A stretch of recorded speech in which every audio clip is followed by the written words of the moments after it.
listen, Russia failure allowed Syria chemical attack. Egypt declares state of emergency after deadly church attacks. Great Barrier Reef, 2/3 damage in unprecedented bleaching. EDL Birmingham protest Potter woman surprised by viral reaction. And it may get warmer today's weather. This is more Tommy News.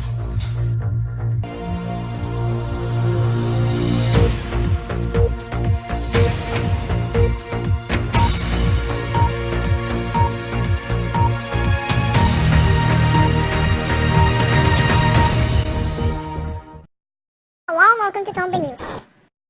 Now, the news.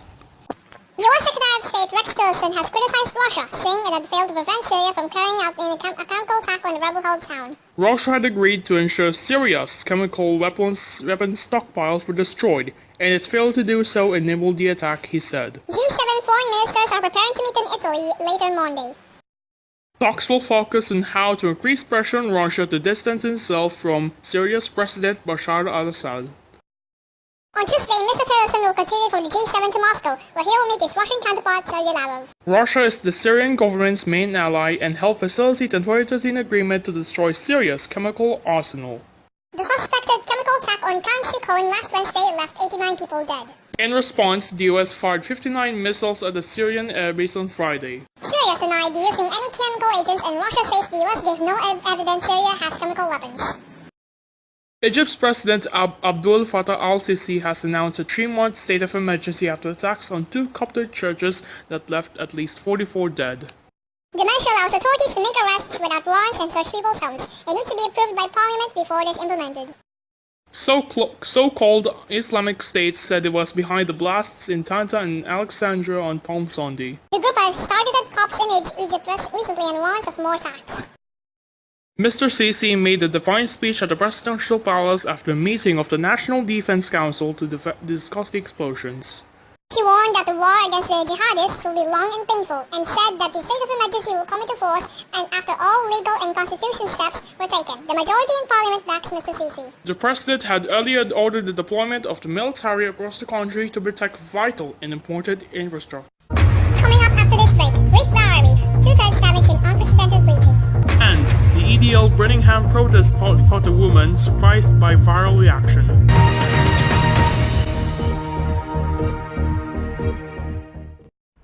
Detachable keyboard. The MacBook Air doesn't have one. Detachable keyboard. You can write on the screen and then you type some more.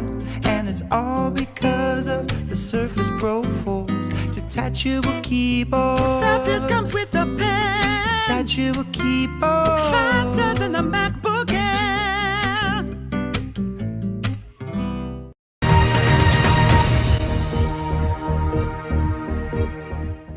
Welcome back to Tomboy News. Unprecedented coral bleaching in consecutive years has damaged 2/3 of Australia's Great Barrier Reef, aerial surveys have shown. The bleaching, or loss of algae, affects a 1,500 kilometer, 900 mile stretch of the reef, according to scientists. The latest damage is concentrated in the middle section, whereas last year's bleaching hit mainly the north. Experts fear the proximity of the 2 events will give damaged coral little chance to recover. Professor Terry Hughes from James Cook University said governments must urgently address climate change to prevent further bleaching. Since 1998, we have seen 4 of these events, and the gap between them has varied substantially, but this is the shortest gap we have seen, Professor Hughes told the BBC. The sooner we take action on global greenhouse gas emissions and transition away from fossil fuels to renewables, the better. Researcher Dr. James Carey said the damage was unprecedented. The central third this year, I would say, was as severe as in terms of bleaching as what we saw as the northern third last year, he told the BBC. For those reefs that were hit 2 years in a row, it is effectively a double whammy. They have no chance to recover from last year's events. A viral photo of a woman smiling at an English Defence League protester in Birmingham was snapped after she stepped in to defend a fellow Brummy. The image of Safia Khan has been shared thousands of times since it was taken at Saturday's demonstration. Miss Khan from Birmingham said she had been intervened when she saw another woman surrounded by about 25 men. The EDL said she interrupted a minute silence for terror attack victims. Ms. Khan, who said she was not part of an organized counter-protest, told the BBC she had been quite surprised when the photo was retweeted around the world.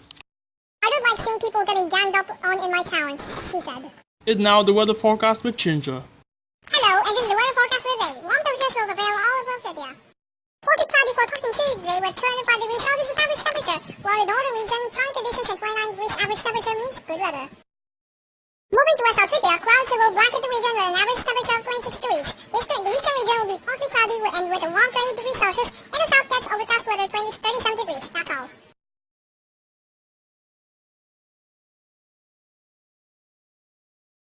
And this is Tom Billis. Visit outwithtv.com/news for more news and content. This is Tom. And Ben, thanks for watching. Goodbye.